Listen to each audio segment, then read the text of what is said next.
It gives me great pleasure to rise and speak on this, the second reading of the Environment Protection Authority Bill. Great pleasure. This bill establishes the Environmental Protection Authority as a stand-alone Crown agent to perform environmental regulatory functions.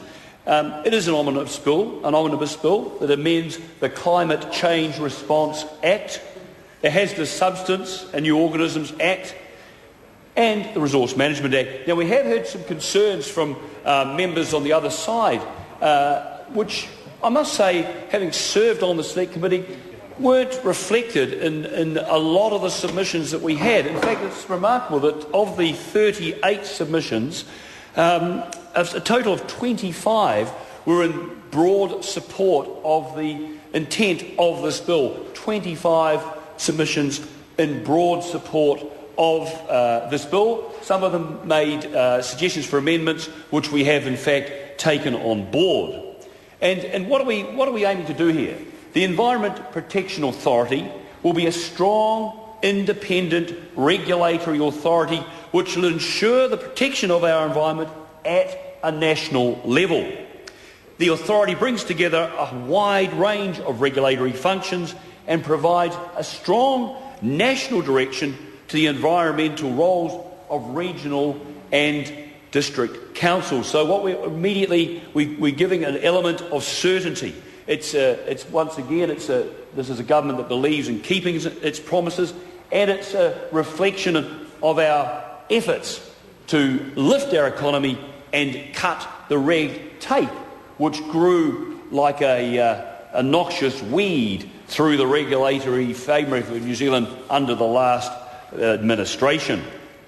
Now, this standalone Environmental Protection Authority will strengthen New Zealand's environmental management.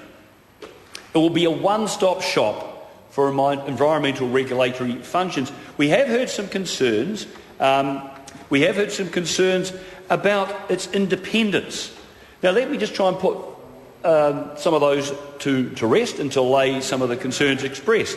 The majority of the EPA's decision-making powers will be under the Hazardous Substances and New Organisms Act. Currently, the ASNO Act restricts the power of the Minister to direct IRMA to give effect to government policy when making decisions under the HASNO Act.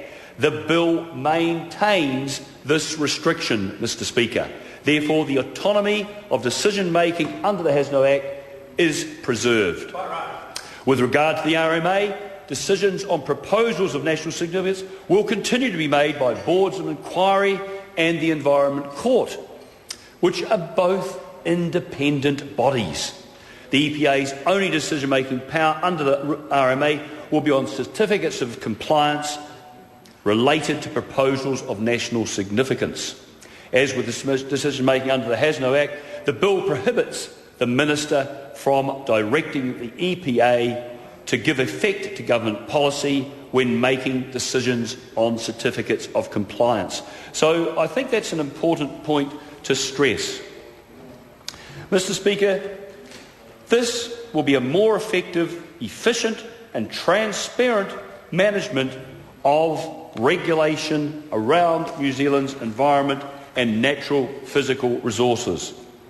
As I say, it brings together under one roof the regulatory functions currently administered by the Ministry of Environment. We did hear from the previous speaker, the very able chairman of the Local Government Environment Committee, Mr. Chris Ockenvoll, how the raison d'etre, the mission statement of the Ministry for the Environment is environmental stewardship for a prosperous New Zealand.